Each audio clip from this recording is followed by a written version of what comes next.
All right, Aubrey. So our last time you said you wanted to learn, or you wanted to talk about the what now?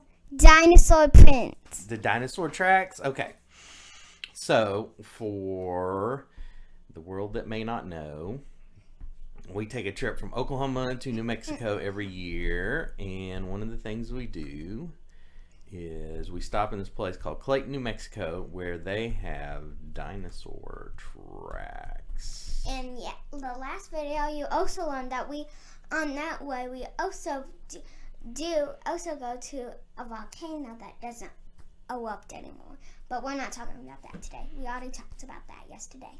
I mean, a few days ago. Yes. So look at these dinosaur tracks. That's a pretty good one, right? And these were made from actual dinosaurs, people. Yeah. So what happened? So this is a dinosaur, right? Dinosaur track walking along, and they are sort of in groups. So this is called a trackway because there's tracks from several different dinosaurs. What happened is millions of years ago, this particular area, it's over by Clayton Lake now, which is also interesting. If you've ever driven out there, it's sort of in a flat area before you get into the mountains, and you drive forever, and you don't see the lake. You don't know if you're ever going to go to the lake because it's sort of down in a depression around the area. So it's sort of an interesting illusion as you're driving to it because there's all this flat land and you wonder if you're ever going to get to the lake, and then there's a depression with the lake in it. But in these areas, so millions of years ago, this rock wasn't rock, it was mud.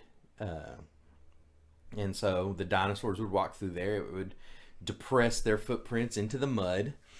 And then at some point in time after that, it sort of hardened. And if I remember the story correctly, this area was sort of covered in water, and there was some finer particles that sort of filled in the footprints. And whenever they built the dam to make Clayton Lake, the area where the dinosaur trackway was uncovered, and then the sort of the filler material washed away, and the dinosaur tracks were then exposed. And everybody go check out Red River. Yes, Red River is a neat little ski town that we go to Every year. every year. Nothing's stopping us from going to Red River. And so these are, this is a picture of some of the signs that are out there.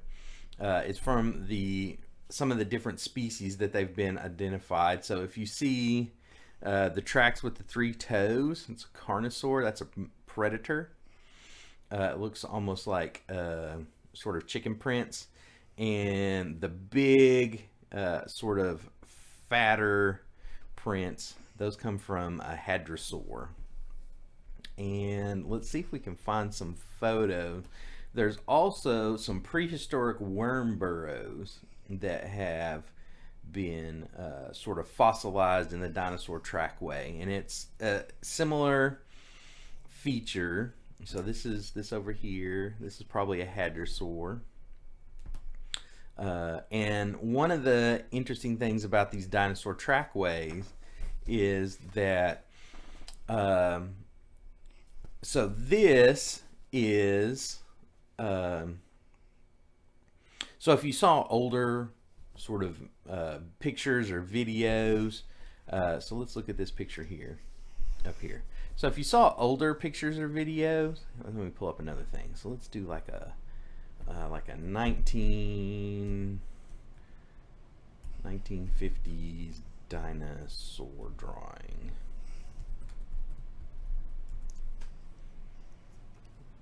Let's see if we can find something that's okay. So let's look at this. So what do you see about these dinosaurs and their tails?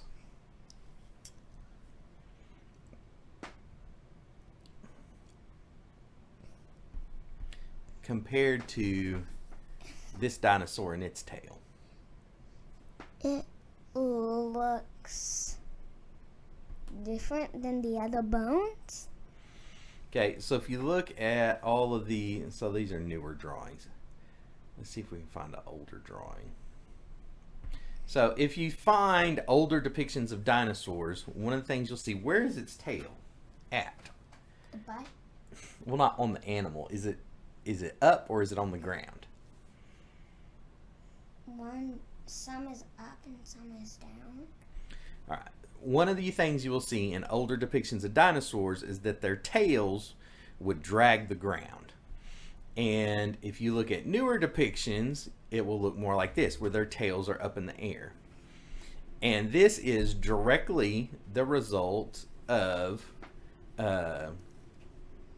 research at dinosaur trackways like this one in Clayton, New Mexico, because they saw that we had these dinosaur tracks, these dinosaur footprints, but there wasn't any evidence of a tail being dragged behind it. And so whenever the scientists started reconsidering sort of how the dinosaurs moved and how they stood and stuff like that, so there's a good picture of the carnosaur,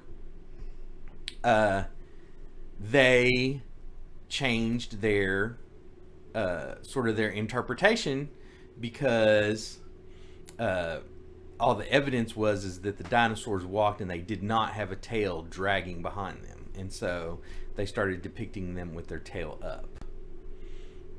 But their tail's down.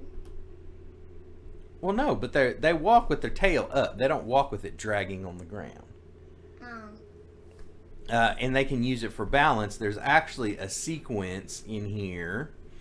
They call it the tail sequence, and the idea is that the dinosaur was having a hard time walking in the mud, and it sort of stumbled, and there's a few times where it puts its tail down to get sort of more balance.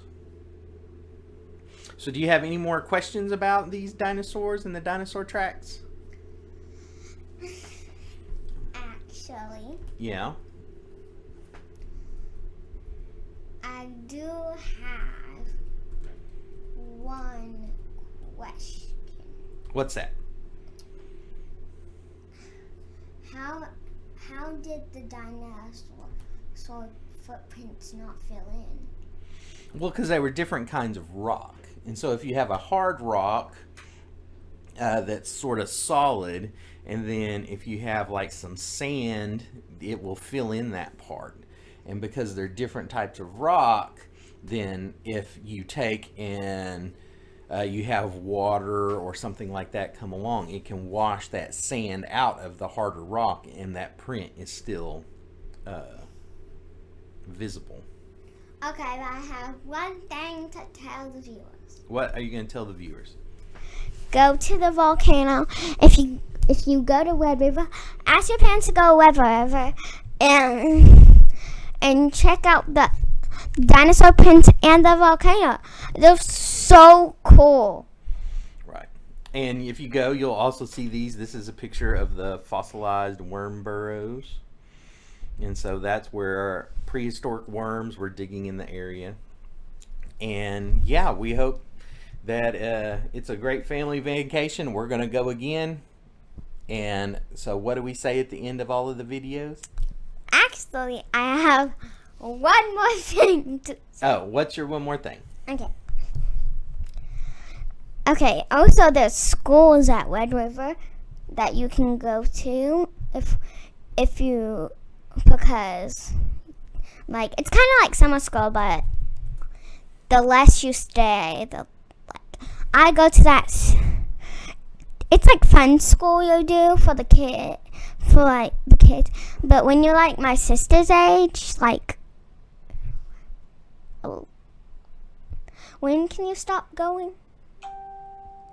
Well, she does the teenager stuff now. Yeah. So, yeah. And I loved it. You get to sing, and they even get to take you to a play set. All right. So I think, yes, I know. This is the last stuff. But you have to go to Web Report. It's so fun, and you might see me there. I know you can't see me right now, but you're going to see me there. All right. Tell everybody bye. Bye. Don't forget to subscribe.